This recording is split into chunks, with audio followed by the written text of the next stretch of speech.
Trump. Before we do anything else here, here's Donald Trump. J.D. Vance and for a great job, and also our Secretary of State, Marco Rubio, has done a fantastic job. So Rwanda, long-term war with the Congo, a very bloody war. They're all bloody, but this was a really bloody one. He's going to be making peace with Congo, and they can get on to making trade deals with the United States and other places and have a much more normal form of life. We're very honored by that. As you know, we did a very great job with India and Pakistan, and we had India in. It looks like we're going to be making a trade deal with India. And we had Pakistan in. It looks like we're going to be making a trade deal with Pakistan. And it's a beautiful thing to watch. Serbia, Kosovo, likewise, they've been fighting for years. And as you know, we brought that one to a conclusion. And now we have a couple of big ones. We have Russia, Ukraine, which is making a little bit of progress. And we have Israel. And nobody really knows what that one is all about. We're going to find out pretty soon, I guess. Mr. President, the Iranian foreign minister this afternoon said if the U.S. is serious about negotiations, that you would call up Israel and request that they stop their airstrikes. Will you make that request? Well, I think it's very hard to make that request right now. If somebody's winning, it's a little bit harder to do than if somebody's losing. But we're ready, willing, and able, and we've been speaking to Iran, and we'll see what happens. Mr. President, what was the thought process behind 2-week timetable? Just time to see whether or not people come to their senses. Mr. President, did the Europeans help at all in talking with the Iranians? No, they didn't help. No.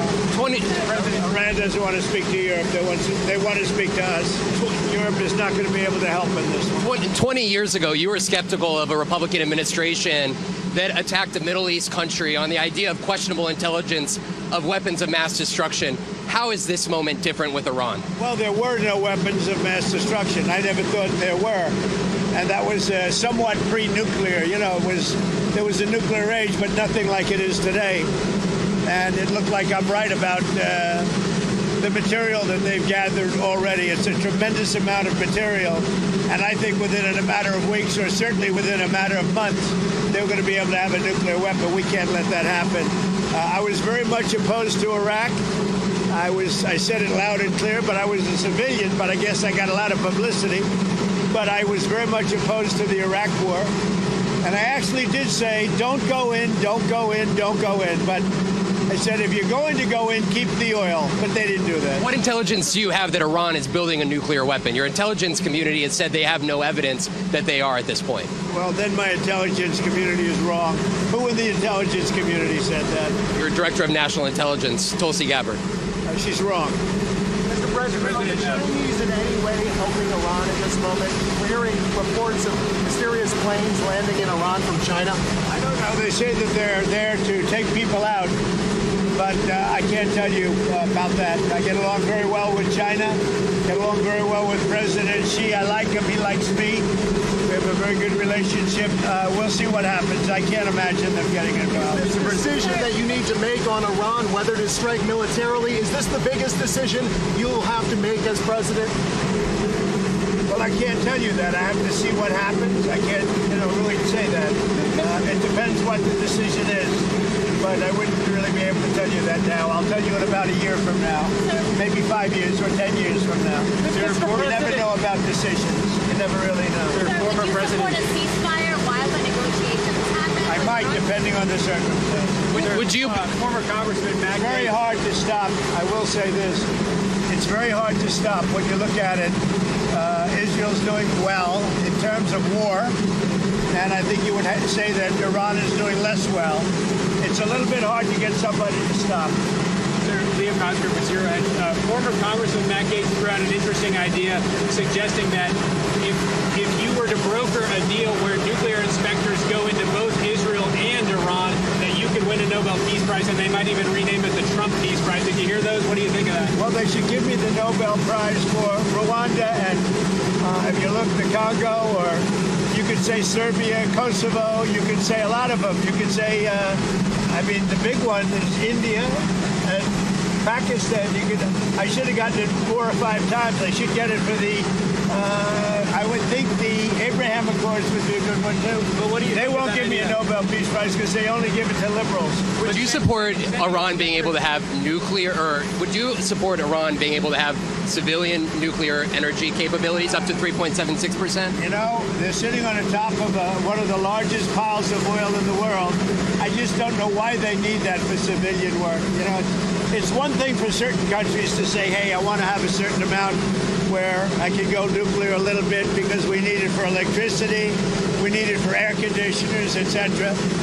But when you're sitting on one of the largest oil piles anywhere in the world, it's a little bit hard to see why you need that. Yeah. Are you concerned that Iran or its proxies would wage terror attacks against American targets abroad if you order military action? We're always concerned about that, and we have to take them out and be very strong. You're even in danger talking to me right now. Do you know that? You are in danger talking to me right now.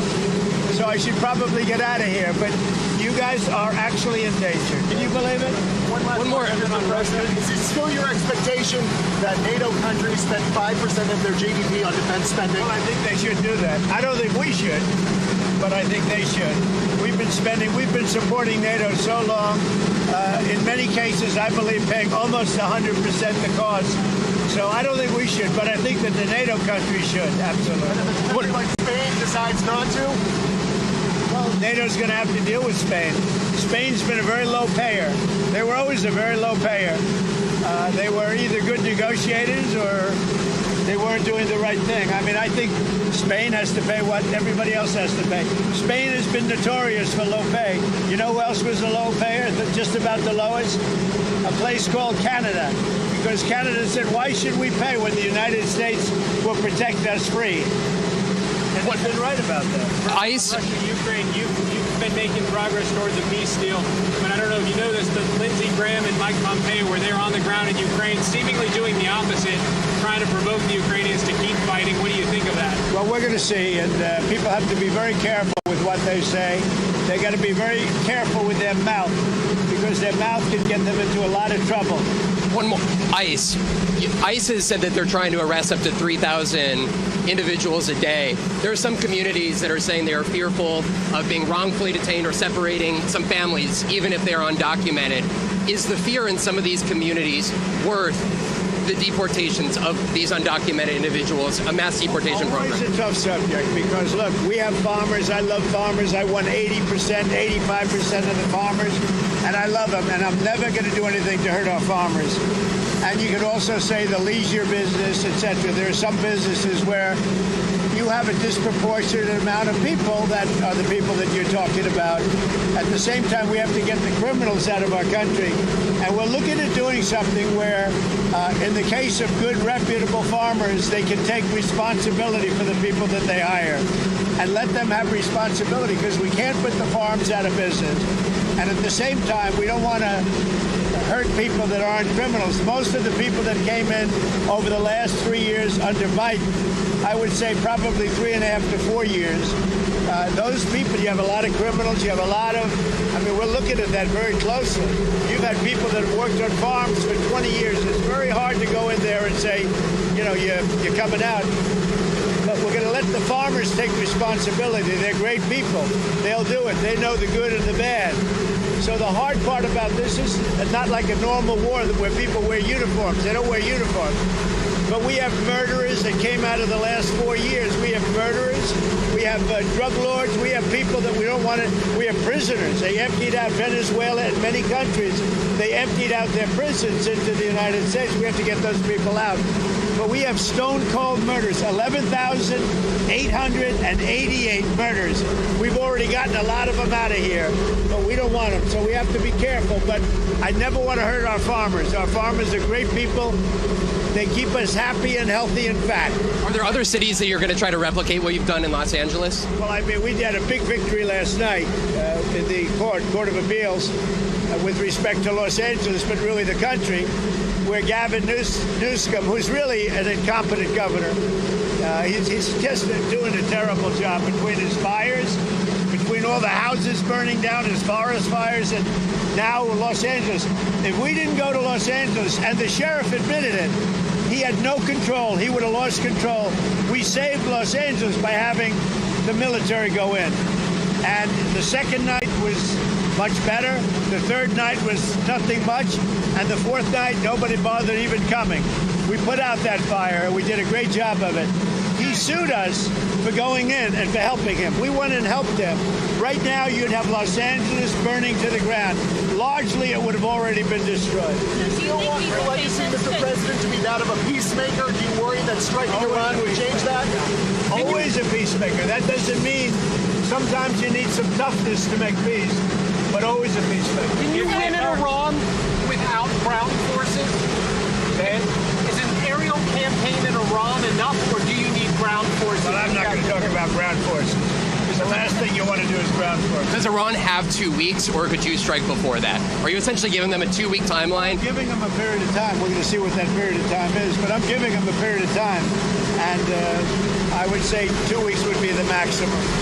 Mr. President, do you think deportation should focus on criminals or all people who are here illegally? Should start focusing on criminals, and that's what we've been focused on. Very bad criminals, dangerous criminals. But Stephen Miller said to go out and arrest every person who's here illegally. He's told ICE to arrest everyone who's here illegally. Do you agree with that? Stephen and I have a very good understanding. He's a terrific person. We have a great understanding. Mr. President, if there is an attack on U.S. assets, will you promise to conduct a full investigation and make it transparent with the American people before blaming Iran for such an attack? Well, if there's an attack, we'll know almost immediately with modern equipment who made the attack, and those people will be very, very unhappy. Prime Minister, I want to get you people out of danger.